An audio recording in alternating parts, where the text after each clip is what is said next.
তো hello viewers, তো আপনিও কিন্তু চাইলে এরকম জেন জি অর্থাৎ জেনারেশন জেড এই ধরনের প্রোফাইল পিকচার আমরা সকলে জানি বর্তমানে ভাইরাল এই প্রোফাইল পিকচার কিন্তু আপনিও চাইলে তৈরি করে নিতে পারবেন আপনার নিজের ফটো দিয়ে এবং আপনার সোশ্যাল মিডিয়া ফেসবুক সহ অন্যান্য প্ল্যাটফর্মে প্রোফাইল পিকচার হিসেবে ব্যবহার করতে পারবেন। খুবই চমৎকার।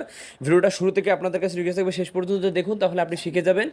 আর ভিডিওটাতে অবশ্যই একটা লাইক দিয়ে বন্ধুদের সাথে শেয়ার করে দেবেন। তো এর জন্য আমাদের একটা পিকচার, যে পিকচারটা আমরা এডিট করবো সেটার ব্যাকগ্রাউন্ড রিমুভ করার প্রয়োজন পড়বে। এই জন্য আপনারা চলে যাবেন যে আপনার যে কোনো একটা ব্রাউজারে গিয়ে সার্চ করবেন রিমুভ বিজি। আমরা সকলে জানি যে রিমুভ.বিজি এই সাইটটাতে আমরা কিন্তু ব্যাকগ্রাউন্ড রিমুভ করতে পারি। এই ওয়েবসাইটটাতে আমরা চলে যাব। অর্থাৎ আপনি যে পিকচারটাতে এডিট করবেন, আপনার ভিডিও শুরুতে যে এমনটা পিকচার দেখলেন ওরকম পিকচারই হবে। মনোযোগ দিয়ে ভিডিওটা দেখুন। তো আমরা এখান থেকে আপলোড ইমেজে ক্লিক করব। আমি গ্যালারি থেকে আমার সেই কাঙ্ক্ষিত ফটোটা সিলেক্ট করে দিচ্ছি, যে ফটোটার আমি ব্যাকগ্রাউন্ড রিমুভ করতে চাই। এই যে আমার ফটোটা আমি সিলেক্ট করে দিয়েছি, কিছুক্ষণ অপেক্ষা করুন।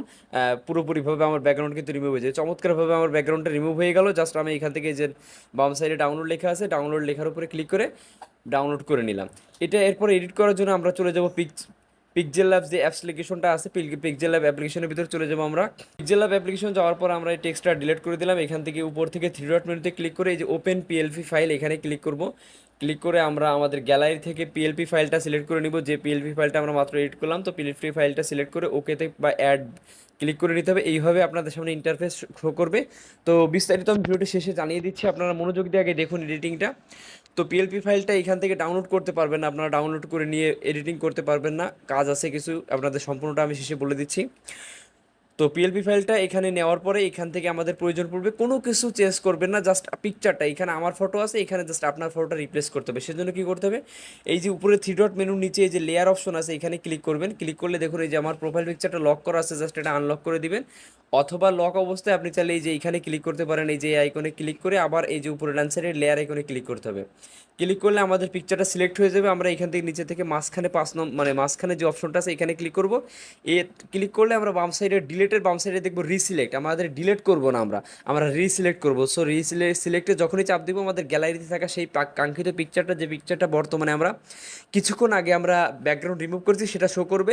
তো জাস্ট সেটার উপরে একটা ক্লিক করে দিব, পিকচারটা এখানে অ্যাড হয়ে যাবে। আমরা ওকেতে ক্লিক করব। এবার অ্যাডজাস্ট করার জন্য আপনারা ভালো করে খেয়াল করুন, এটা অনেকেই বোঝে না, জানে না। এইখান থেকে বাম সাইডে যাবেন, হাত দিয়ে ধরে টানার কোনো প্রয়োজন নেই, এটা অপশন আছে অটোমেটিক। এখানে দেখতে পারবেন রিলেটিভ পজিশন, জাস্ট রিলেটিভ পজিশনের উপর ক্লিক করে উপরের মাঝ বরাবরটাই ক্লিক করবেন, এরপর নিচের মাঝ বরাবরটাই ক্লিক করবেন। এভাবে কিন্তু হয়ে যাবে। তো একটা টিক বাটন প্রেস করলাম। এরপর থেকে ডাইন সাইড আছে রিলেটিভ সাইজ, এখান থেকে সাইজ আমরা এখান থেকে বড় করে নিচ্ছি, দেখুন 80 করে নিলাম। নেওয়ার পরে আবার রিলেটিভ পজিশন মাঝখানে এই যে দেখুন আমার এই পিকচারটা কিন্তু অ্যাডজাস্টমেন্ট হয়ে গেছে। এখান থেকে চাইলে একটু উপর দিকে আপনি করতে পারেন। আপনি আবার এখান থেকে লক বা আনলক করে সিলেক্ট করে আপনার এখান থেকে উপর লেয়ার বাটনে ক্লিক করে এখান থেকে পজিশনে ক্লিক করে এই যে উপর দিকে এখানে চাইলে আপনার পিকচারটা আপনি এরকম উপরে উঠাই দিতে পারেন, মানে আপনার চোখে ভালো লাগে আন্দাজে। আসলে এডিটিংটা হচ্ছে নিজের চোখে যেটা ভালো লাগে সেটাই। তো এটা দেওয়ার পরে জাস্ট এখান থেকে আমি ক্লিক করে দিলাম।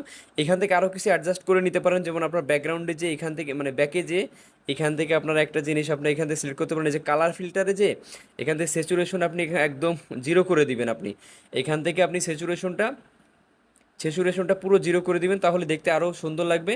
তো দেখুন এডিটিং হয়ে গেল। জাস্ট উপরে এখান থেকে সেভ আইকনে ক্লিক করে সেভ আজ ইমেজ, এখান থেকে কাস্টম থেকে আলট্রা ক্লিক করে সেভ টু গ্যালারি দিলে আমাদের পিকচারটা গ্যালারিতে সেভ হয়ে যাবে। এইভাবে খুব সহজে আপনি এই জেনজি পিকচার প্রোফাইল পিকচারটা এডিটিং করে নিতে পারবেন।